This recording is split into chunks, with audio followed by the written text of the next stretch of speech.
Thank you, Madam President. And thank you, SRSG Swan, for your insights today and your leadership of MONUSCO at this important time. MONUSCO has long played a critical role in the DRC, and we greatly appreciate our close cooperation on many fronts. This month marks 1 year since the signing of the Washington Accords, making this critical time to take stock of our achievements, address remaining challenges and obstructions to implementation, and build toward lasting peace. Despite progress, the parties continue to fall short on their obligations.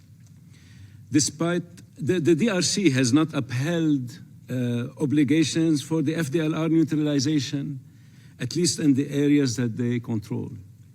At the same time, Rwanda has not delivered on its commitments to withdraw the Rwandan Defense Forces, RDF, and cease support to M23.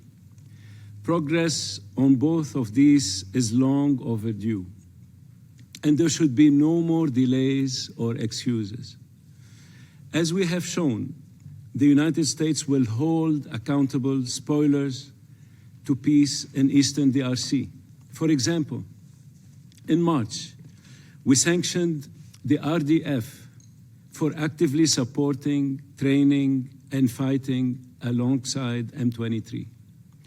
And just yesterday, we sanctioned a network working in coordination with M23 to illegally smuggle minerals from Eastern DRC to Rwanda. Our message to the parties is clear.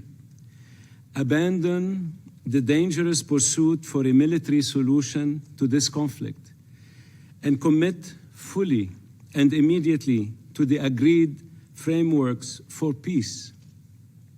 Continued inaction or obstruction by the parties will result in more accountability measures. And this need for action towards peace is true, not only with regard to the Washington Accords, but also for the concurrent track of talks between the DRC and M23 that have been taking place in Qatar and Switzerland. The attention of this Council, as we saw with UN Security Council Resolution 2773, is also critical to ensuring accountability.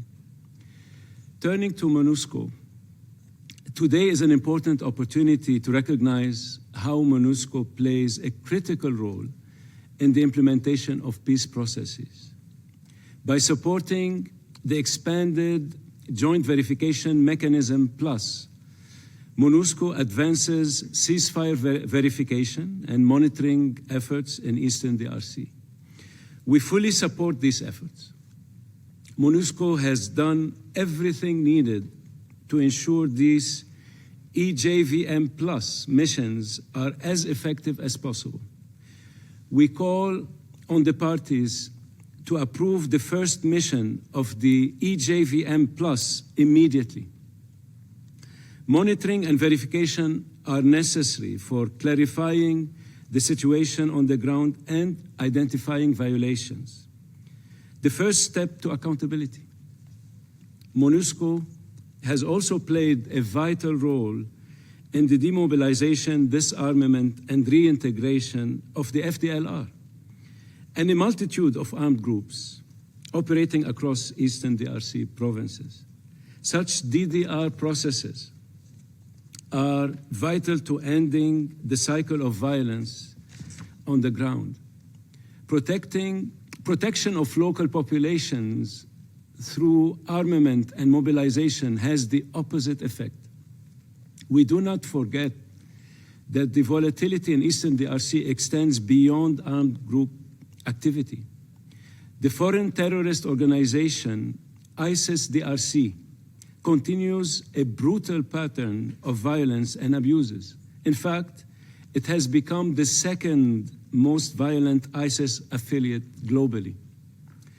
We appreciate MONUSCO's continued assistance alongside other forces, in backing the offensive against this terrorist organization.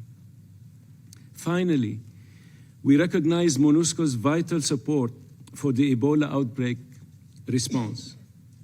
Since the declaration of an outbreak in Eastern DRC, MONUSCO has played a critical role in enabling the international community's response efforts.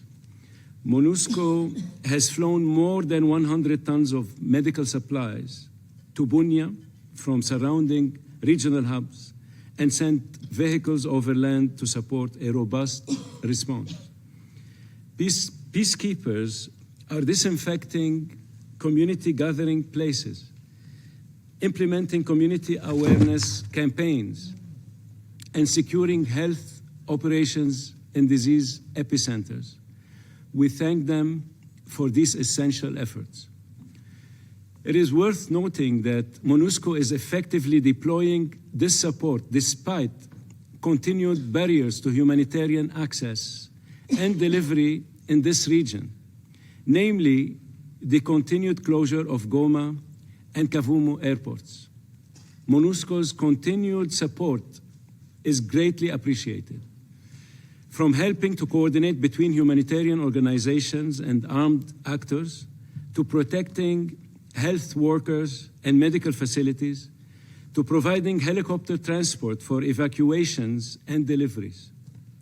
The mission works tirelessly to ensure the humanitarian access discussed in the April Montreux meetings is implemented and respected so that medical teams and supplies can move freely across all areas. We encourage the mission and the government of the DRC to continue working together to promote better health, security, and prosperity for the people of the DRC and the broader region. The United States remains committed in our efforts to ensure progress towards sustained peace. Thank you.